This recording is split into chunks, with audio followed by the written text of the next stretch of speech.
Hello everyone, welcome back to Hima study. Last క్లాస్లో మనము ఆధునిక యుగారంభం అలాగే ఆధునిక యుగారంభంలో కూడా ఒక చిన్న టాపిక్ మత సంస్కరణోద్యమం అయితే నేర్చుకున్నాం కదా అండి. సో ఇవాల్టి వీడియోలో మన లెసన్ వచ్చేసి ఫ్రెంచ్ విప్లవం. యాక్చువల్గా అంటే మన ఫ్రెండ్స్ అందరూ అడుగుతున్నారు, ఇది కొత్త సిలబస్ కదా, అంటే మనకు డిఎస్సిలో ఇచ్చిన సిలబస్ దీనిలో లేవు కదా, 1 or 2 చాప్టర్స్ మాత్రమే ఇచ్చారనేసి. కాదండి, 2 చాప్టర్స్ అయితే ఇవ్వలేదు. ఓవరాల్గా చూసుకుంటే 5 చాప్టర్స్ ఇచ్చారు. ఇక్కడ చూడండి, ఆధునిక యుగారంభము, ఫ్రెంచ్ విప్లవం, పారిశ్రామిక విప్లవం, ఆధునిక పద్ధతులు, సమకాలీన ప్రపంచ చరిత్ర అంటే 5 టాపిక్స్ అయితే ఇచ్చారు. సో ఈ 5 టాపిక్స్ మనము ఎంత వీలైతే అంత తొందరగా నేర్చుకుందామండి. ఈ టాపిక్స్ అంటే మనకు హిస్టరీ కన్నా నేర్చుకుంటే నెక్స్ట్ వచ్చేసి ఇంటర్ సెకండ్ ఇయర్ సివిక్స్ అయితే స్టార్ట్ చేద్దాం. ఇంకా మీకు డౌట్ అనేది ఏం లేదు కదా అండి, ఇది కొత్త బుక్ అయినా కూడా మనకు ఓల్డ్ సిలబస్లో ఇచ్చారు. సో ఆ బుక్స్ దొరికేంత వరకు మనం ఉండే చాప్టర్స్ కంప్లీట్ చేసుకుందాము. అవి దొరకలేదని వాటి కోసం వెయిట్ చేయకోకుండా ఉండే చాప్టర్స్ని ముందుగానే కంప్లీట్ చేసుకుంటే బాగుంటుందనేసి వీడియో అయితే చేయడం అయితే జరిగింది. మళ్ళీ చెప్తున్నానండి, కొత్త సిలబస్ ప్రకారం డిఎస్సి సిలబస్ ప్రకారము 5 చాప్టర్లు అయితే ఉన్నాయి. ఇక్కడ చూడండి, ఇక్కడ 1 2 3 4 5 డి అని పెట్టిందంతా కూడా మనకు డిఎస్సి సిలబస్లో ఉన్నట్టు. ఓకే దెన్, మరి ఇవాళ టాపిక్ వచ్చేసి ఫ్రెంచ్ విప్లవము 1789. టాపిక్ చిన్నదే అండి, కానీ మనము టెక్స్ట్ బుక్ని బేస్ చేసుకొని నేర్చుకుంటున్నాం కాబట్టి ప్రతి క్లాస్ని కూడా 2 పార్ట్స్ కింద అయితే డివైడ్ చేస్తాను. ఎందుకంటే స్కిప్ చేయకోకుండా వీడియో అయితే చేస్తున్నాను కాబట్టి మీరు కూడా వీడియోని చివరి వరకు చూడడానికి అయితే ట్రై చేయండి. అలాగే కొత్త వాళ్ళు కనుక మన ఛానల్ కనుక చూస్తున్నట్లయితే లైక్ చేసి, షేర్ చేసి, మీ ఫ్రెండ్స్కి కూడా ఫార్వర్డ్ చేసి అలాగే సబ్స్క్రైబ్ చేయండి. క్లాస్ ఏ విధంగా అనిపించిందో కూడా కామెంట్ చేయండి.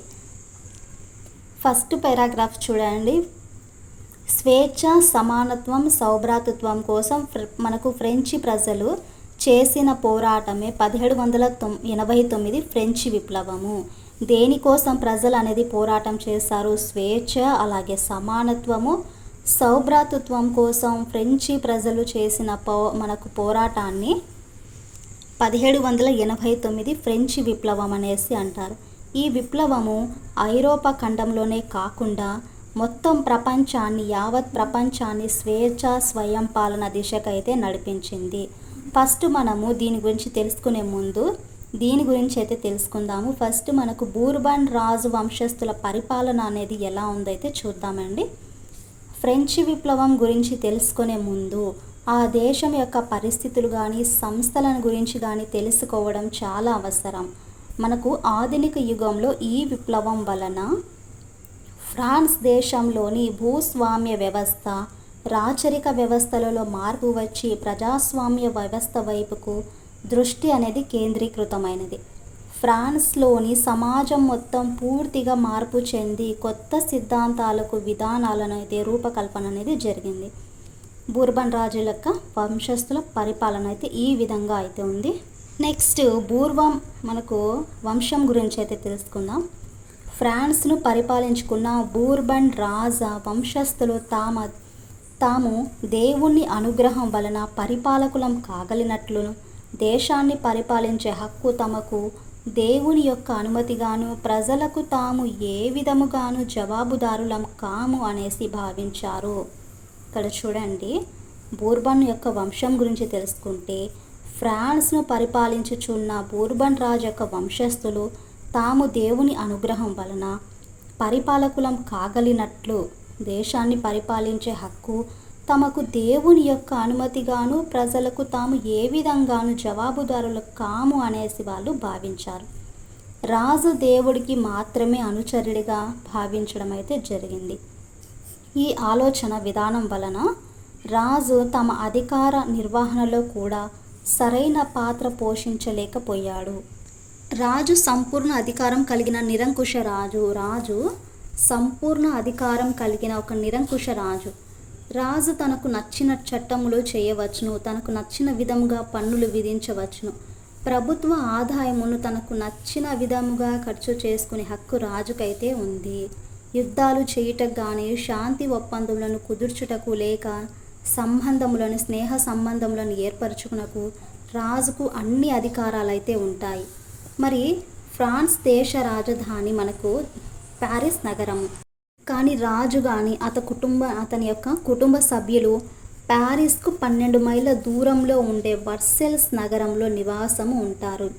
ప్యారిస్ నగరము రాజధాని అయితే, కానీ రాజు కానీ అతని యొక్క కుటుంబ సభ్యులు ప్యారిస్కి ఎన్ని మైళ్ళ దూరంలో ఉండే వర్సెల్స్ నగరంలో నివాసం ఉంటారండి? 12 మైళ్ళ దూరంలో ఈ వర్సెల్స్ అనే నగరంలో అయితే వీళ్ళు నివాసం ఉంటారు.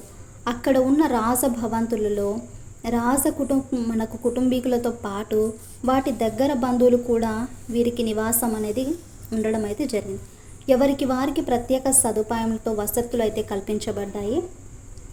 రాజ ప్రాకారంలో 16 మంది పరిచారకులు అయితే ఉంటారు. అంటే పనిచేసే వాళ్ళు ఒక 16 మంది అయితే ఉంటారండి. ఇక్కడ 1600 మంది పరిచారకులు ఉంటారు. వారు రాజు వారి యొక్క కుటుంబ సభ్యులకు పరిచర్యలు అనేది చేయడం అయితే జరుగుతుంటుంది.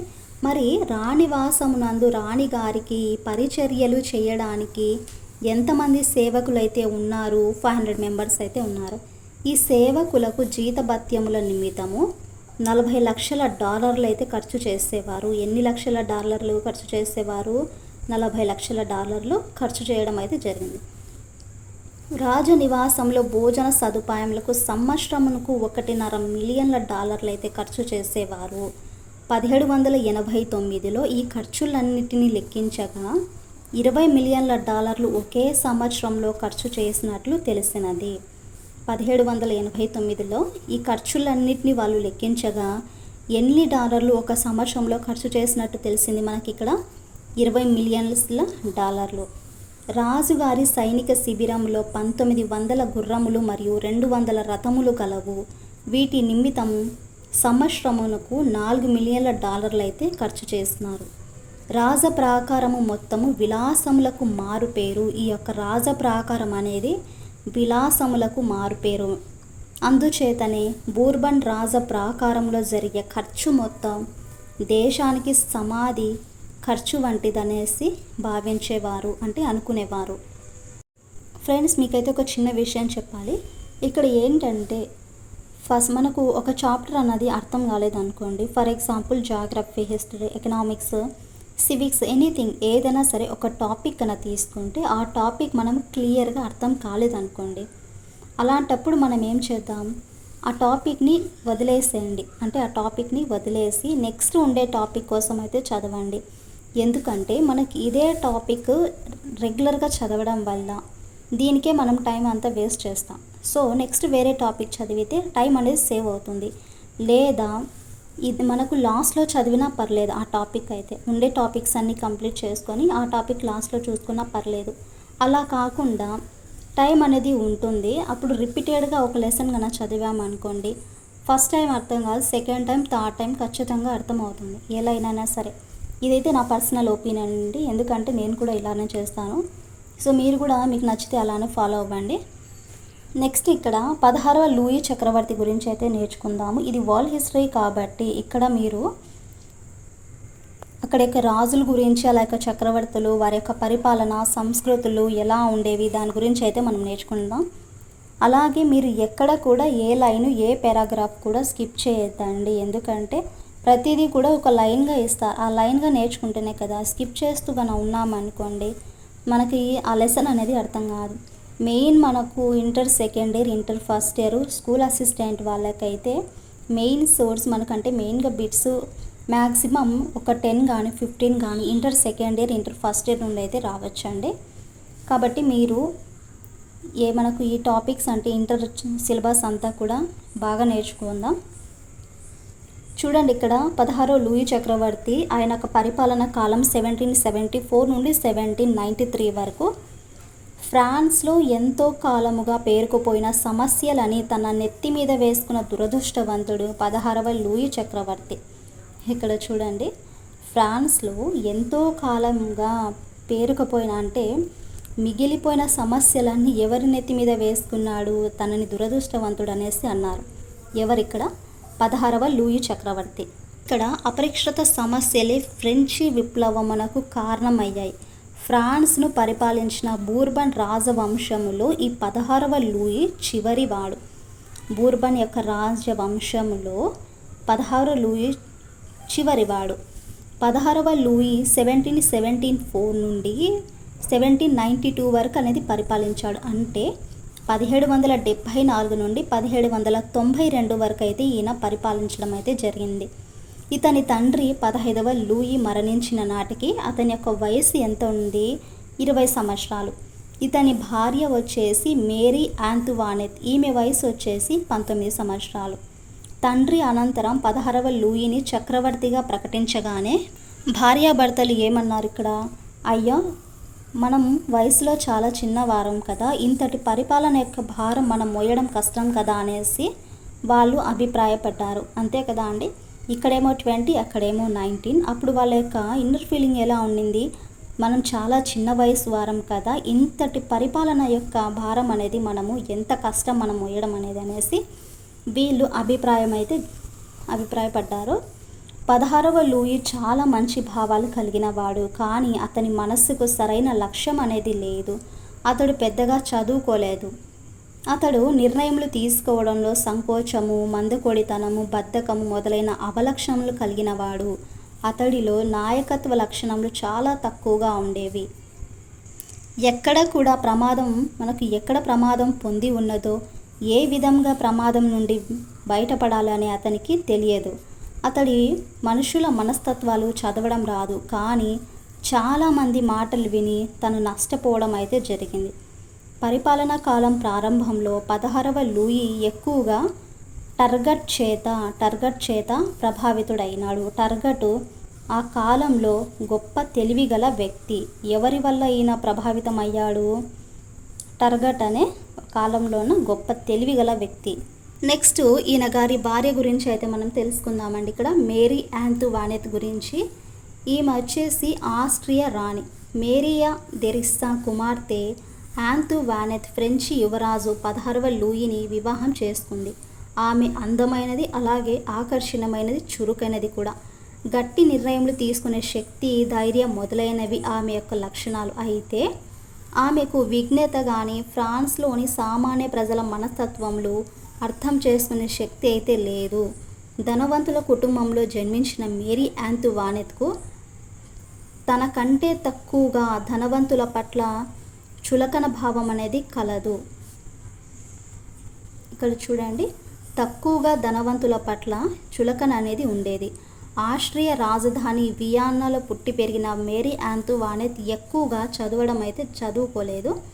ఆమెకు వ్రాయడం కూడా తెలియదు. ఆమెకు అహంకారం, గర్వం, అతి ఆత్మవిశ్వాసం, విసుగు, సుఖ సంతోషములంటే మక్కువ అనేవి ఎక్కువగా ఉండేవి.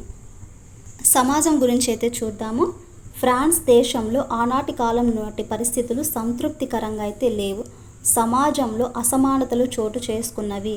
ప్రధానంగా ఆనాటి సమాజంలో 3 వర్గములు. ఈ లైన్ అనేది మీకు అంటే పారాగ్రాఫ్ అనేది మోస్ట్ ఇంపార్టెంట్. 3 వర్గములకు చెందిన ప్రజలైతే కలవారు. ఫ్రాన్స్ దేశంలో ఆనాటి కాలం పరిస్థితులు అయితే అంతగా లేవు కదా. మరి ఆనాటి కాలంలో మనకు ఎన్ని వర్గాలు ఉండేవి? 3 వర్గాలకు చెందిన ప్రజలైతే కలరు. ప్రభువులు, మతాధిపత్యులు, సామాన్యులుగా సమాజం విడిపోయి ఉండేది. ఇక్కడ చూడండి, ఫస్ట్ వచ్చేసి ప్రభువులు, సెకండ్ వచ్చేసి మతాధిపతులు, థర్డ్ సామాన్యులుగా సమాజం విడిపోయి ఉన్నది. అంటే 3 వర్గాలు. మొదటి 2 వర్గములకు చెందిన వారు సమాజంలో అధికులుగా గౌరవించబడేవారు. మొదటి 2 వర్గములకు చెందిన వారు సమాజంలో అధికులుగా గౌరవించబడేవారు. అంటే ఎక్కువగా వీరు డబ్బున్న వాళ్ళే ఉండాలి, లేకుంటే బాగా పలుకుబడిన వాళ్ళే ఉండాలి. సో వీళ్ళకి వచ్చేసి ఎక్కువగా గౌరవించేవాళ్ళు. మొదటి 2 వర్గాలకు చెందిన ప్రభువులు, మతాధిపతులు అనే విధములుగా ప్రయోజనములు అనేవి పొందేవారు. ఎవరు ఇక్కడ అనేక ప్రయోజనాలు అయితే పొందేవారు? ప్రభువులు కానీ, అలాగే మతాధిపతులు కానీ అనేక విధాలుగా అయితే ప్రయోజనాలు అయితే వాళ్ళు యాక్సెప్ట్ చేసేవారు, అంటే పొందేవారు. వారికి పన్నులలో పూర్తిగా లేదా పాక్షికముగా రాయితీ అనేది కల్పించబడినది. మతాధికారులు క్రైస్తవుల నుండి టైత్ వసూలు చేసుకునే హక్కు అయితే కలిగి ఉండేవారు. మతాధికారులు క్రైస్తవుల నుండి టైత్ అనే ఒక వసూలు చేసుకునే హక్కు అయితే కలిగి ఉండేవారు. ప్రతి క్రైస్తవుడు తన యొక్క ఆదాయంలో కొంత భాగం ఖచ్చితంగా వాళ్ళకి తప్పనిసరిగా మతాధిపతికి చెల్లించే పన్నుని టైత్ అనేసి అంటారండి ఇక్కడ. అదేవిధంగా భూస్వామ్యులు రైతుల నుండి పన్నులు వసూలు చేసుకునే హక్కు కలిగి ఉన్నారు. అదేవిధంగా భూస్వాములు రైతుల నుండి కూడా పన్నులు వసూలు చేసుకునే హక్కు కలిగి ఉండేవారు. మరి ఇక్కడ 3వ వర్గం వారికి చెందిన సామాన్యులు కొందరు కూడా ఇటువంటి సదుపాయములు కలిగి ఉన్నా వారి సంఖ్య అనేది చాలా తక్కువగా ఉంది. అంటే ఎలాంటి సదుపాయాలు ఉండేవి, వారికి కూడా పన్ను వసూలు చేసుకునే వసతులు ఉన్నా కూడా వారి సంఖ్య అనేది చాలా తక్కువగా ఉండేది. ఎవరికి? ఈ 3వ వర్గం ఉండే సామాన్యులు ఒకరు. ఆనాటి ఫ్రాన్స్ జనాభా 2.5 కోట్ల మిలియన్స్ కాగా వారిలో కేవలం 6 లక్షల మిలియన్స్ మాత్రమే ఉన్నత వర్గాలకైతే చెందినవారు. ఇక్కడ 2.5 కోట్ల మిలియన్స్ కాగా వారిలో మనకు 6 లక్షల మిలియన్స్ మాత్రమే ఉన్నత వర్గాలకైతే చెందిన వారైతే ఉన్నారు. వారు మాత్రం దేశంలో సంపద గౌరవం పొందగలిగేవారు. నెక్స్ట్ పారా చూడండి. చర్చి. ఫ్రాన్స్ సమాజంలో రోమన్ క్యాథలిక్ క్రైస్తవ మతాధికారులు ఉన్నత స్థానంలో గౌరవ మర్యాదలు అనేది పొందేవారు. వీరిలో ఎక్కువ మంది ధనవంతులు, శక్తివంతులు. ఇక్కడ చూడండి, రోమన్ క్యాథలిక్ క్రైస్తవ మతాధికారులు ఉన్నత స్థానంలో అంటే ఎక్కువగా గౌరవ మర్యాదలు అనేది వాళ్ళు పొందేవారు. అందులో ధనవంతులు కూడా అలాగే శక్తివంతులు. వీరు దేశంలోని 5వ వంతు భూమికి యజమానులు. వ్యవసాయం భూములపై వచ్చే ఆదాయం, క్రైస్తవులు చెల్లించే టైత్ అనే పన్ను ద్వారా వీరికి అధిక మొత్తంలో ఆదాయం అనేది లభించేది. దేశంలోని చర్చి ఆదాయము సుమారుగా $1,00,000 మిలియన్. వీళ్ళు చూసుకుంటే ఆ దేశంలోని చర్చి ఆదాయము సుమారుగా $1,00,000 మిలియన్ అంట. అయితే క్రైస్తవ మతాధికారులు కొంతవరకు ప్రజల యొక్క ఆరోగ్యం, విద్య, దాన ధర్మములకు కొంత ధనం ఖర్చు చేయడం తమ బాధ్యతగా భావించేవారు. ఆ విధంగా చూసినట్లయితే చర్చి మతాధికారులు దేశంలో ఒక ఆధిపత్యముగా అనేక విధులు నిర్వహించుచు ఒక ప్రభుత్వ వ్యవస్థ వలె నడుచుకునేది. ఎంతో ధన ఆదాయం కలిగిన ఈ వర్గం వారు ప్రభుత్వానికి ఎటువంటి పన్ను చెల్లించవలసి అవసరం లేదు. నెక్స్ట్ ఇప్పుడు మతాధిపతుల గురించి అయితే తెలుసుకుందాం. ఇక్కడ మతాధిపతుల గురించి తెలుసుకుంటే ఫ్రాన్స్లోని మతాధికారులు అందరూ కూడా ఒకే కోవకు చెందినవారు కాదు.